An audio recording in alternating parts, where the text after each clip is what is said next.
তাকে নিয়ে আমরা গর্ববোধ করি। আমাদের দমনীতে প্রবাহিত হয় সেই শহীদ জিয়ার রক্ত। আজকে তার নামের এই টুর্নামেন্ট, আজকে যারাই আয়োজন করেছেন, যারা এই সুন্দর একটা অনুষ্ঠানের আয়োজন করেছেন, টুর্নামেন্টের আয়োজন করেছেন, অনুষ্ঠানের এই কমিটির সকল নেতৃবৃন্দকে আমি আবারও ধন্যবাদ ও মুবারক করে জানাচ্ছি। আজকে এই সুন্দর খেলা আমরা সবাই, আকর্ষণীয় খেলা সবাই খুব আনন্দ করে উপভোগ করছি। খেলা মানুষের মন ভালো রাখে, প্রফুল্ল রাখে।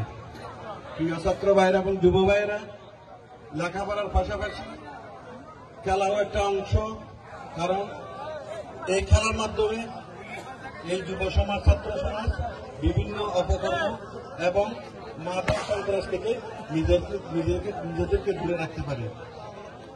আজকে আমার খুবই ভালো লাগছে এইরকম একটা সুন্দর এবং